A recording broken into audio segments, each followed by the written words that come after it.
Well, I guess first, let me just open up the floor of the table, if you will. Anything jump out at you so far in our conversation tonight?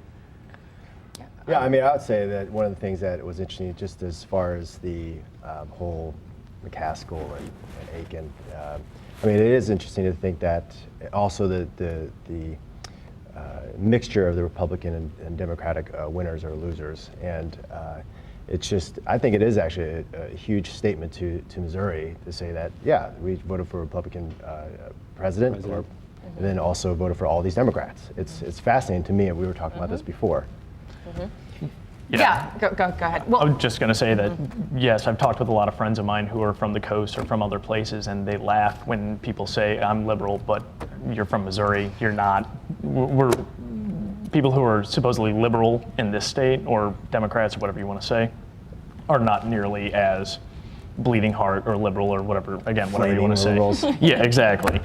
We're not nearly as bad as the folks on the coast or in other places. It's just weird how different the party is. I think Bad in quotation marks. Yeah, We're not as bad. We don't want to alienate any of our audience on our first night.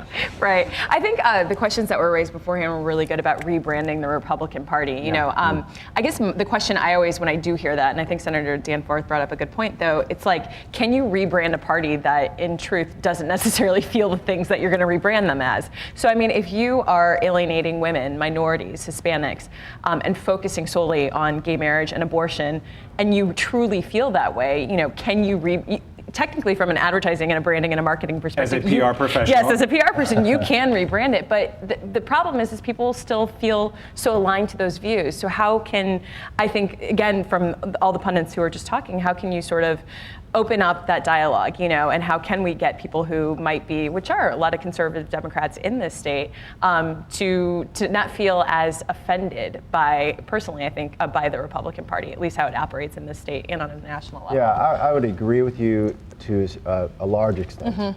I guess the term I would use is there is a lack of discernment and leadership, I think, in the Republican Party. I mean, I think the McCaskill essentially, I don't think necessarily McCaskill won. I thought Aiken lost.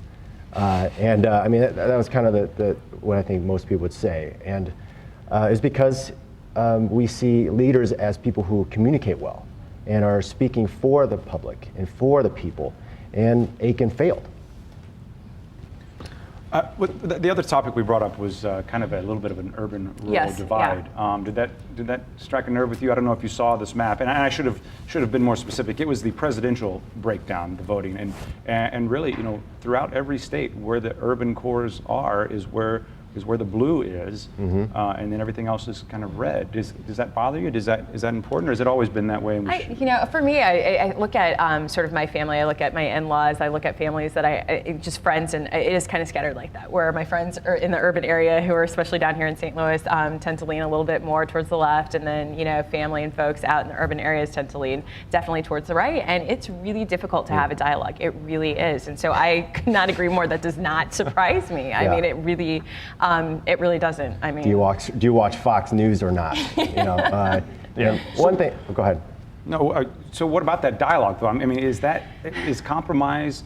You know, there's something to be said for a person who doesn't compromise their principles. But is compromise a dirty word now? Well, what I thought was most interesting about all the guests that we just had, they all talked about how much, you know, people are going to be more moderate. There's going to be more consensus that has to be built. I want to know what makes them think that, because there's still a really deep divide in this country. All the electorate is tired of the deeply divisive politics, but I don't know if the politicians will ever stop doing that. I will say one thing about the whole Aiken thing as well, is that the best part of his campaign to me was his concession speech. I agree. That was a great speech. And so that kind of posture needs to be more prevalent in the Republican Party. All right, guys.